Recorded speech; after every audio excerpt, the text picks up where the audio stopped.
This is the second of two videos on words and word usage. In this video, we will look further at words and how to use them well. We will be focusing on the connotative and denotative meanings of words, as well as the influence that negative and positive words can have on your message. Finally, we will look at inclusive language. Recognizing the subtle underlying meanings that any word may have is essential to ensuring that the words and phrases you are using are clearly communicating your intended meaning. For example, a word may have one or more denotations, meanings that can be interpreted according to context. Denotations are those standard meanings that are always found in a dictionary. Connotations, however, are the underlying or subtle associations or emotional reactions to words. Some connotations are included in dictionaries, but often they are not.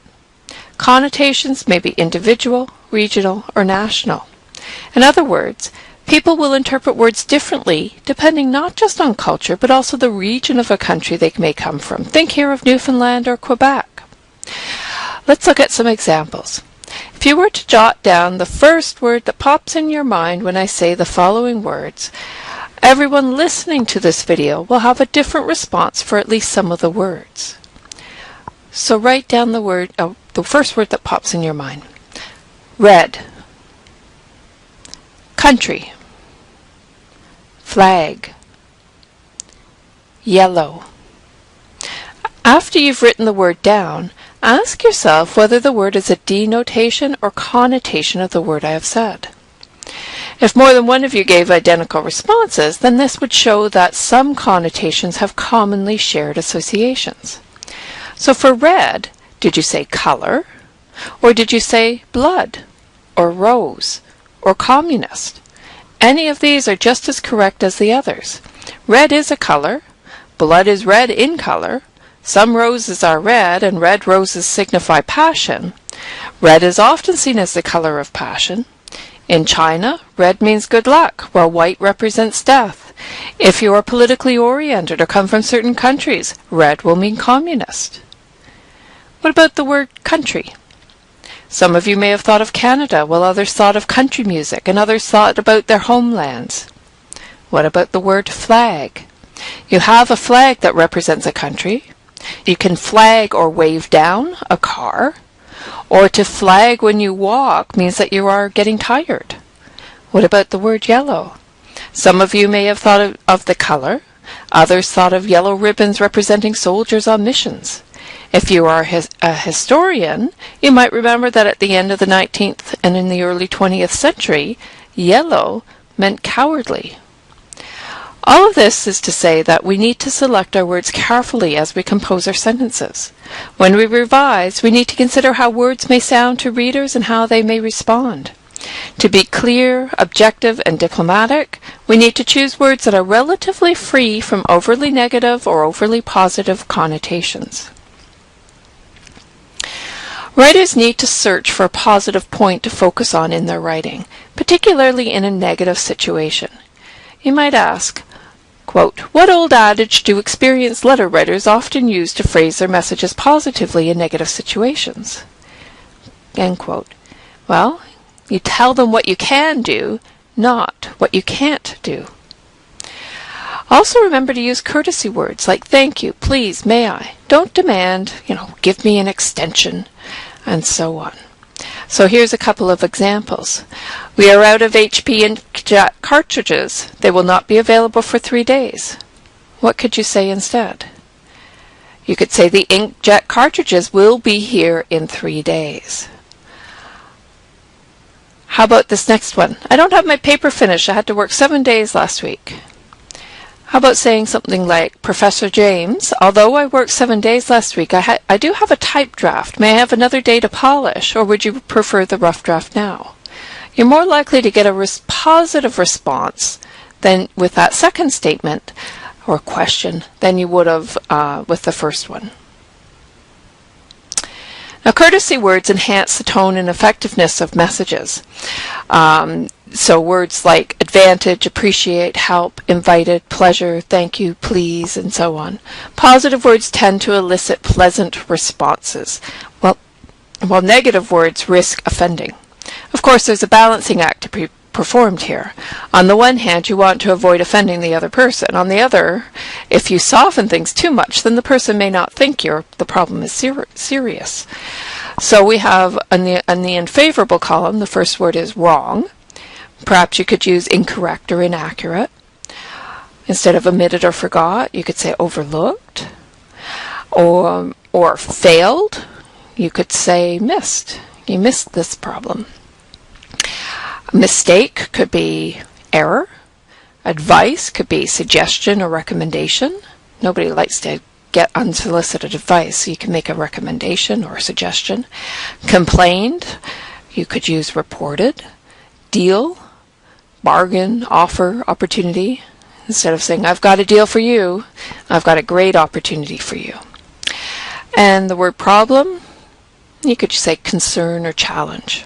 But like I said, this does take a bit of a balancing act to make sure you're choosing the correct word for the context and the audience. In this activity, think about the words on the slide. What connotation does each have?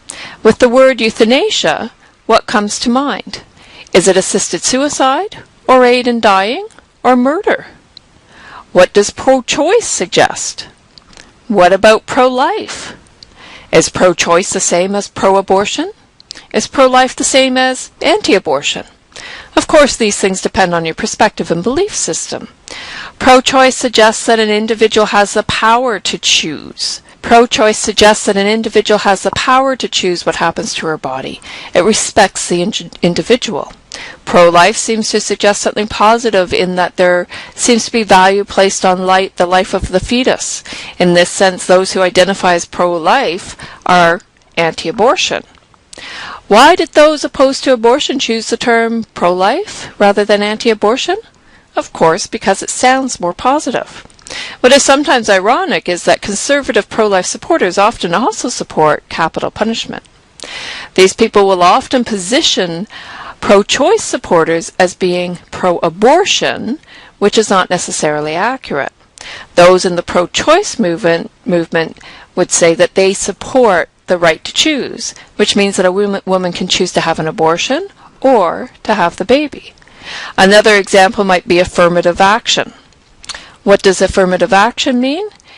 Does it mean race and gender preferences? Or does it mean something else? All of this is to say that words have considerable power. Because they have such power, you must choose your words wisely and carefully.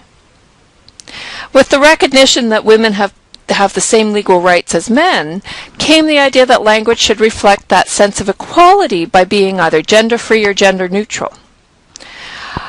Masculine nouns and pronouns, he, him, his, were used for centuries to include women in general statements and declarations. This is now outmoded. Although it can be challenging to start writing in a gender-neutral fashion, there are some tricks. For example, instead of writing using a singular pronoun, like man or he, write in the plural if possible, person or people. Alternatively, you can use gender-neutral words. Instead of saying all men are free, you could say that all people are free. Instead of saying the average man, say the average person. Anytime you will use a word that identifies gender, ask yourself why. Why do you need to say, for example, male nurse? You never hear anyone say female nurse. Why? Because the stereotype of a nurse is that all nurses are female. In other cases, why do we need to differentiate between waiters and waitresses? Don't they all do the same job? So you can say server instead. Some words can be insulting. For example, calling a grown woman a girl, especially in the context of business or work, undermines any authority that women may have. Sometimes it helps to imagine what is suggested by calling the men at work boys, for example. Again, it suggests someone who is not a serious worker or who is immature. And yet we hear women referred to as girls or gals or chicks or other words regularly. And I could go on. We have man and wife, should be husband and wife. Policeman should be police officer. Mailman should be mail carrier, and so on. My point here is to be aware of the words you are using. Make sure that you are choosing non-sexist terms. Here's some more examples of inclusive language. In this first sentence, every dean should bring his projected department budget. Uses gender-specific language, uses the gendered pronoun. This is correct only if all the deans are male. How could you rephrase this sentence so that it is either gender-neutral or gender-free? Well, the first example is by changing dean to the plural, deans, and using the pronoun their. The sentence becomes gender-neutral or gender-free. Similarly, you could change the sentence to use a instead of the pronoun. Every dean should bring a projected department budget, and so this sentence becomes gender-free. The bottom line is, if gender is not important to the meaning of the sentence, then there is no need to include a reference to it. After the end of this video, read the article Politics and the English Language by George Orwell, which was written in 1946.